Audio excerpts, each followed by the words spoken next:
Welcome back to Rahasya English classes. This is Merchant of Venice, Act 1, Scene 1, line number 98 to 110. हम लोग ग्रेशियानो की speech पढ़ रहे थे, जहां पर ग्रेशियानो एंटोनियो से कह रहा है कि मैं ऐसे लोगों को जानता हूं जो जानबूझ करके चुप रहते हैं और इसलिए चुप रहते हैं ताकि लोग उनको बहुत इंटेलिजेंट और बहुत समझदार समझें। और वो कहता है कि as who should say I am Sir Oracle. Oracle मतलब मैं बता देता हूं आपको, इंडियन कंटेक्स्ट में भी और रोमन कंटेक्स्ट में भी। यहां पर एक्चुअली रोमन कंटेक्स्ट यूज किया गया है। ओरिकल कहते हैं आकाशवाणी। आपको याद होगा हमारे वहां एक बड़ा मशहूर वाकया है कि भगवान कृष्ण के मामा कंस अपनी सिस्टर को और अपने बहनोई को लेकर के जा रहे थे। आवाज आई कि जिस इंसान को तुम लेकर के जा रहे हो उसी की 7वीं संतान तुम्हारा वध कर देगी। और तब उन्होंने उन दोनों को, देवकी और वासुदेव को क्या किया था, जेल में डाल दिया था। Now that is basically called, मैंने इसलिए बता दिया, आकाशवाणी कहते हैं ओरिकल माने। लेकिन यहां पर रोमन कंटेक्स्ट यूज किया गया है। रोमन में क्या होता था कि जब वो लड़कियां छोटी होती थी, लोग उनको मंदिरों को दान कर दिया करते थे।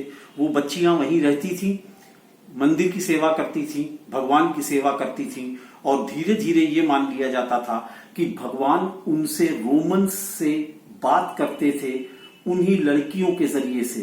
तो जो कुछ वो लड़कियां कहती थी वो कहलाता था ओरिकल, कि means it was not considered the voice of those girls but it was considered the voice of God. ना ओरिकल माने यहां पर एक पन की तरह इस्तेमाल किया। पन माने क्या होता है, एक मजाक की तरह, कि वो लोग जो लोग अपने आप को बहुत इंटेलिजेंट समझते हैं वो अपने आप को मिस्टर ओरिकल मानते हैं। याद रखिए पन क्या है, वो मिस ओरिकल्स होती थी। यहां पर वो कह रहा है कि ये मिस्टर ओरिकल हैं, यानी जो ये कह रहे हैं वो इतना सत्य है जैसे कि भगवान की आवाज। As who should say I am Sir Oracle, यानी कि ये वो लोग हैं जो अपने आप को सर ओरिकल कहते हैं। एंड वेन आई मतलब open my lips let no dog bark. Now this is a phrase, जब मैं बोलूं तो कोई भी आदमी अपना मुंह ना खोले। लेट नो डॉग बार्क मतलब कोई भी आदमी अपने मुंह को ना खोले, यानी जो मैं बोल रहा हूं मेरी अथॉरिटी को कोई भी क्वेश्चन ना करे। यानी ये वो लोग होते हैं जो अपने आप को इतना इंटेलिजेंट समझते हैं और ये नहीं चाहते कि कोई दूसरा आदमी इनके सामने कुछ बोले। Oh my Antonio I know of these माने इस तरह के लोगों के बारे में वो बहुत अच्छी तरह से जानता हूं। That therefore are only reputed for saying nothing. ये वो लोग हैं, इसलिए अकलमंद दुनिया इनको मानती है, क्योंकि ये कभी कुछ बोलते ही नहीं है। अगर बोले तब समझ में आए कि क्या बोलते हैं। When I am very sure if they should speak would almost damn those years which hearing them would call their brothers fool। जहां तक मेरा मामला है मैं बिल्कुल श्योर हूं, एंड ग्रेशियानो कहता है मैं बिल्कुल श्योर हूं कि ये लोग अगर अपना मुंह खोलेंगे तो अपने साथियों को, अपने दोस्तों को क्या बोलेंगे, बेवकूफ बोलेंगे। डैम दोज ईयर्स मीन्स होता है कि यहां पर ग्रेशियानो कहना चाहता है कि these people will definitely go to hell because they are in a habit of thinking and calling their brothers fool। Christian culture के हिसाब से, क्रिश्चियन रिलीजन के हिसाब से आप किसी भी इंसान को अगर अपशब्द कहते हैं, हर धर्म में लिखा हुआ है, लेकिन यहां पर क्योंकि because the writer is a Christian, he says कि आई नो, डैम मीन्स होता है गोइंग टू हेल, कि means I know very well of these people whenever, first of all, they don't speak, they are only reputed because they don't say anything। कुछ बोलते ही नहीं है यार, इसलिए ये अकलमंद कहलाते हैं। पता नहीं क्यों उनको लोग अकलमंद कहते हैं, तो कोई भी बोलते भी नहीं ना, तब भी लोग कहते हैं बहुत अकलमंद है।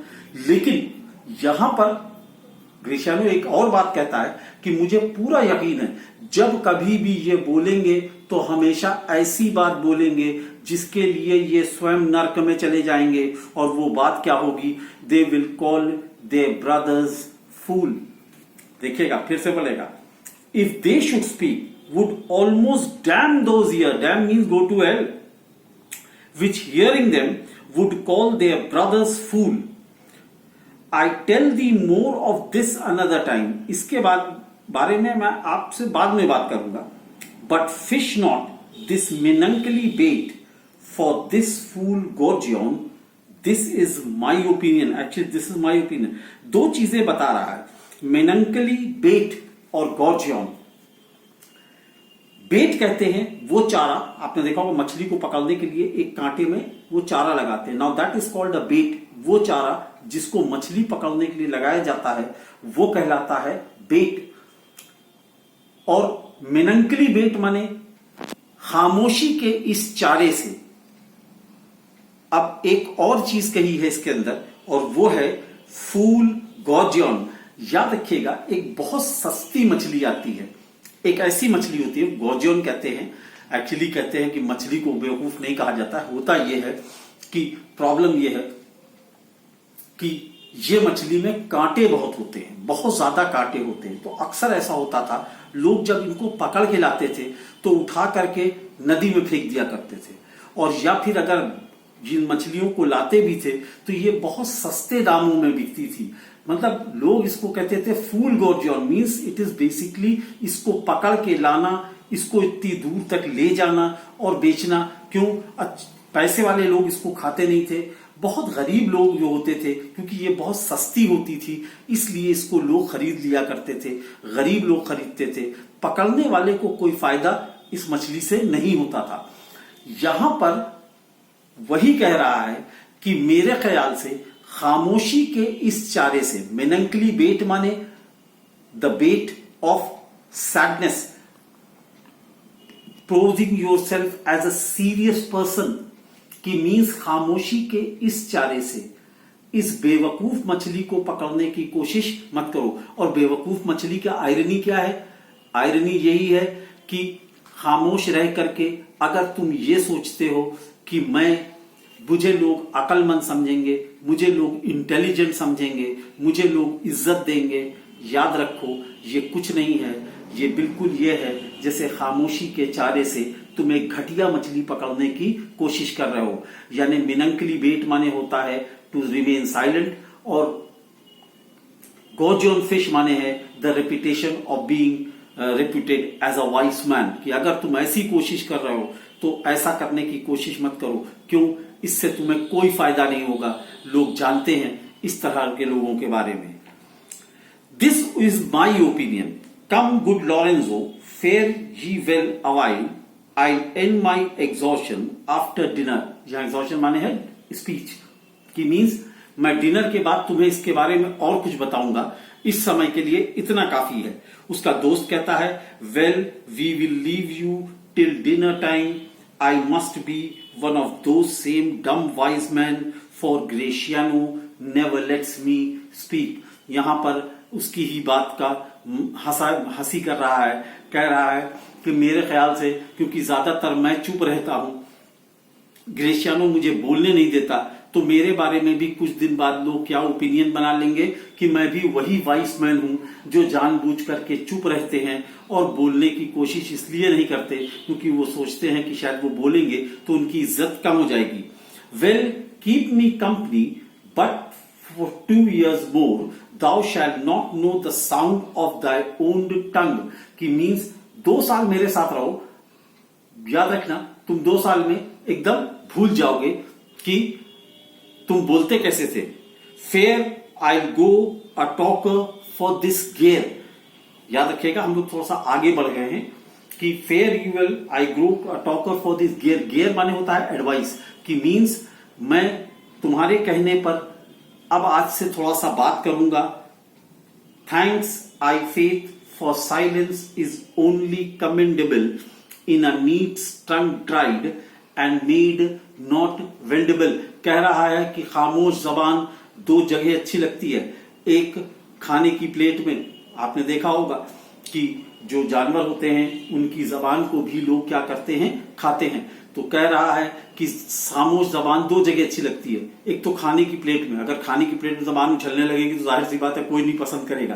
दूसरी चीज क्या है, made not वेंडेबल।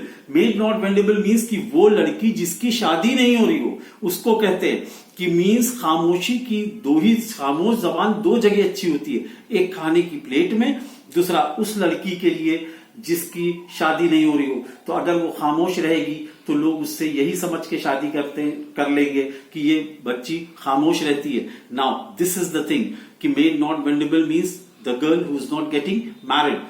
Now here it is, आगे का इसके नेक्स्ट चैप्टर में बताऊंगा। Have a nice day and God bless you all.